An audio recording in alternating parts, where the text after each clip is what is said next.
Caranya untuk membeningkan hati supaya di hati kita ini Allah saja, sehingga kalau di dalam hati kita ada Allah saja, kayak kangjeng Nabi kita diisrokan minal masjidil haram ilal masjidil aqsa karena bening hatinya, sampai di masjidil aqsa dimi'rajkan ke sidratil muntaha karena bening, sampai di sidratil muntaha kemudian mukalamah dengan Allah dan dikasih oleh-oleh ialah sholat.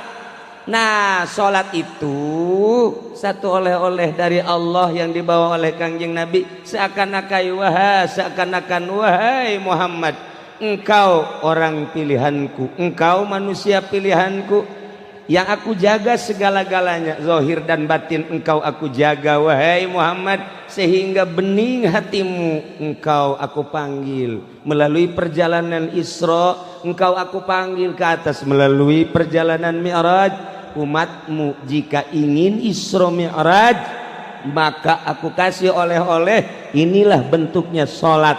Kalau umatmu bisa melaksanakan sholat dengan hati yang bening, maka sama dengan kamu akan melaksanakan Isra dan Mi'raj. Jadi bukan kangjeng Nabi saja yang Isra Mi'raj, kita aja bisa Isra Mi'raj. Tanya Haji Nasir. Haji Nasir itu tiap malam dia Mi'raj terus, makanya bentuk Mi'rajnya hasilnya banyak. Anaknya berapa itu dia, itu hasil Mi'raj itu. Ntar malam juga Mi'raj lagi dia. Ya Allah. Nah, para jamaah kaum muslimin wal muslimat rahimakumullah, jadi dengan hati yang bening kita melaksanakan sholat. Kita melaksanakan sholat, maka kata Syaikhullah as-sholatu munajatun lirrabb. Sholat itu adalah bebisikan. Tahu bebisikan enggak? Bebisikan. Bebisikan dengan Allah. Ngobrol dengan Allah. Kalau kita pengen ngobrol dengan Allah, sholat. Maka jangan dicampuri dengan bahasa-bahasa yang di luar aturan sholat. Sebab itu adalah merupakan suatu munajat. Ngobrol kita dengan Allah, bebisikan kita dengan Allah melalui sholat, bahasa-bahasanya khusus. Tinggal dibersihin aja hatinya biar bening. Kalau udah bening, udah sama kita juga bisa Isra, bisa Mi'raj dengan sholat. Nah, Kiai saya pengen banget dah, gimana tuh sholat sampai bisa ke awang-awang, asal hatinya bening. Dengan hati yang bening sholat itu enak, nggak terasa berapa rokaat. Makanya Haji Nasir sama Haji Mansur kalau sholat zohor kadang-kadang 8 rokaat, lupa dia. Itu untung banyak, kadang-kadang 2 rokaat belum itu, saking enaknya. Belum 4 rokaat udah salam dia. Habis kambing kegeruan ayah. Aduh, kambing kirain saya mah di belakang, ini di depan. Kalau orang-orang mah kan di depan mah bunga gitu kan, pohon. Ini mah di depan kambing, mantep banget dah. Udah emang mendingan begini hidup di kampung mah, gak usah ada bunga-bungaan. Dikeluarin kambing bunga habis.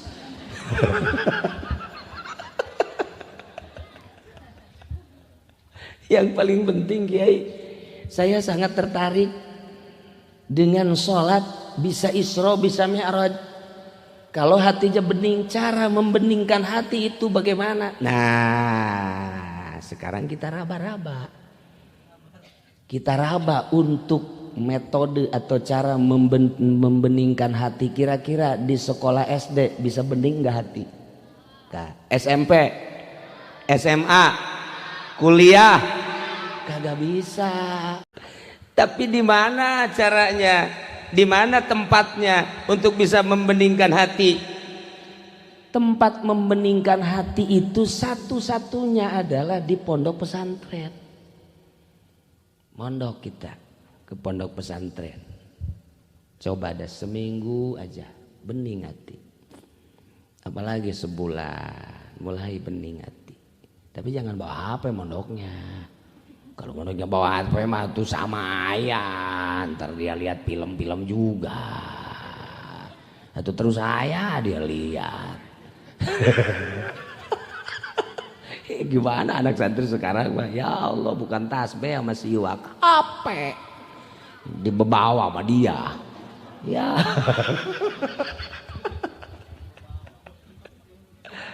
Tuh, jadi cara membeningkan hati karena enggak ada di sekolah mulai dari SD, SMP, SMA, kuliah di mana saja, jangan pun untuk di dalam negeri, di luar negeri, di Kairo misalnya, di Mekah misalnya, di Madinah misalnya, kurang puas kita ke Amerika, ke Australia, tetap gak bisa hati jadi bening. Untuk membeningkan hati di pondok pesantren, masuk pondok pesantrennya jangan yang modern aja sama ayah itu matu.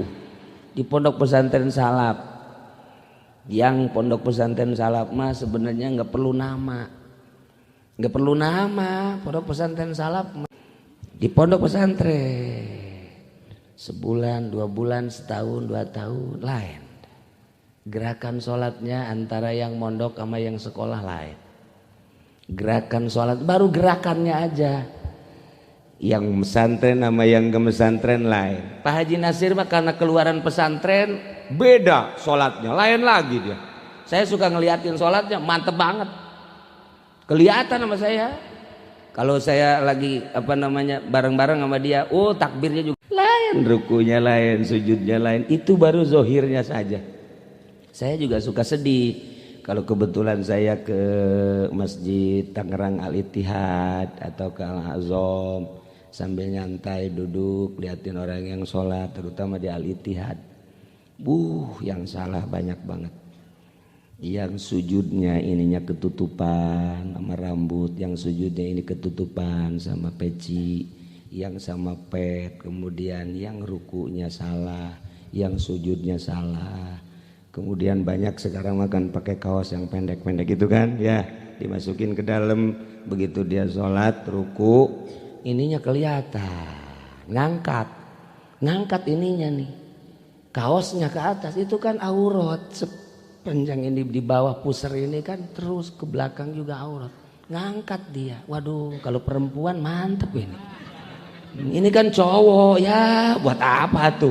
Saya ngarep-ngarep yang sholatnya cewek yang ngangkat begitu. Udah ntar diangkatin sama saya. Sekalian lu ke atasin.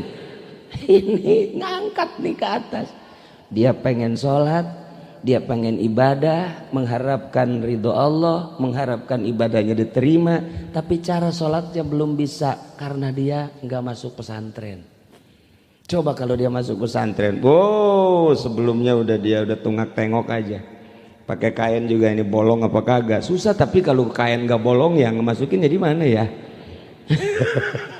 Dia tunggak tengok bersih apa kagak. Jadi kalau udah tahu mah mantep. Begitu dia setar, zohirnya bagus, tinggal batinnya. Nah, untuk mencari kebeningan hati adalah di pondok pesantren. Dicoba di pengajian majelis salim membeningkan hati, enggak usah paham. Ibu-ibu, bapak-bapak misalnya di sini ada pengajian. Untuk paham dan enggak itu nomor 10. Yang penting datang aja ke majelis taklim. Cari tempat yang sikluk, tau yang sikluk enggak? Yang enak duduknya gitu maksudnya, yang enggak ketahuan kalau kita tidur. Nah itu maksudnya kan membeningkan hati, ini mah bukan ngaji-ngaji amat. Iya, si amat juga kagak ngaji. Duduk kita di pojok sambil bawa kopi. Nih kayak Haji Mansur ini nih, dia kalau ngaji bawa kopi terus, dia nggak pernah ngedengerin pengajian dia. Yang penting ngopi ngerokok udah. Jadi perutnya jebeg, tau jebeg nggak? Duduk, kiai ngajar ngaji, langsung dia duduk, terus tunduk. Mi'raj dia ke atas. Nggak kedengeran, suara guru nggak kedengeran. Karena dia lagi mi'raj ke atas. Rohnya keluar. Kelihatannya dia duduk padahal dia lagi mi'raj. Rohnya hilang. Jadi nggak tahu apa-apa. Yang ada kereknya doang. Nah itu. Terus berhenti ngaji, masuk lagi. Ditanya, tadi ngaji apa? Udah jangan tanya-tanya, sama aja sih. Bukan apa-apa bang, mau tahu mau tanya tadi yang diceritain sama Kiai. Tuh suara ikut ngaji dia. Sama, itu KM-nya kali itu ya.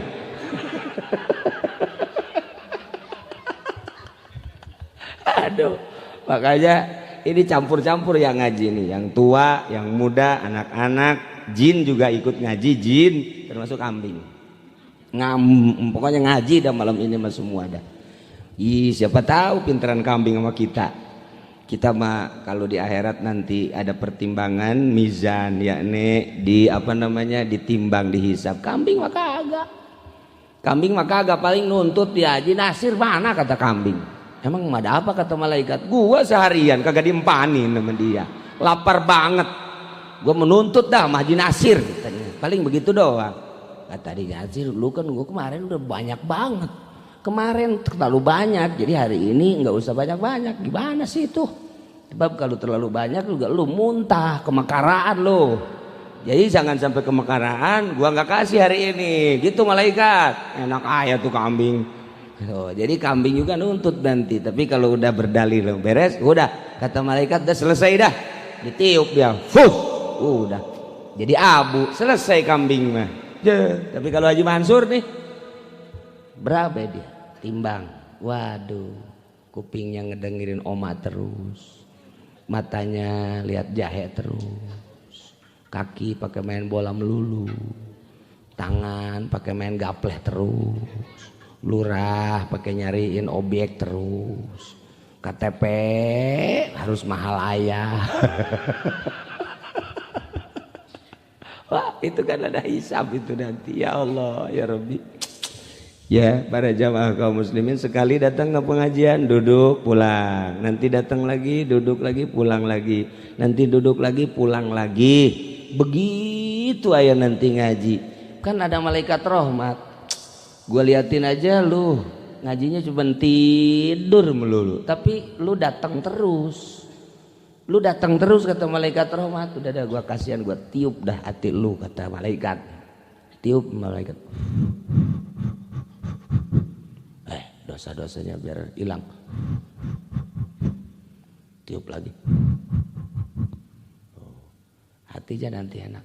Oh kok jadi enak begini, kata dia. Oh enak ini hati, sholat jadi enak, zikir jadi enak. Padahal datang ngajinya duduk tidur itu udah enak hati, udah enak hati, apalagi ngedengerin. Nggak usah ngedengerin, asal datang aja kan dia memperhatikan Allah melalui malaikat rahmat. Jadi kalau dilihat zahirnya aja mah kita duduk begitu kelihatannya cuma biasa-biasa aja, itu kan ada perwakilan malaikat rahmat. Malaikat rahmat diupin hati kita. Sekali ngaji, 2 kali, 3 kali, saking beningnya kereknya bukan gede dah. Bening hati. Setahun 2 tahun enak sholat. Allahu Akbar, Allahu Akbar. Walaupun bodoh. Makanya jangan suka menyinggung orang bodoh, jangan suka mengucilkan orang bodoh. Kadang-kadang orang bodoh diangkat jadi wali Allah. Masa kiai orang bodoh diangkat jadi wali? Ya Allah, di Cilongok mau udah ratusan orang bodoh diangkat jadi wali. Betul, asal udah nikahin dia jadi wali. Lu banyak banget. Ya Allah ya Rabbi.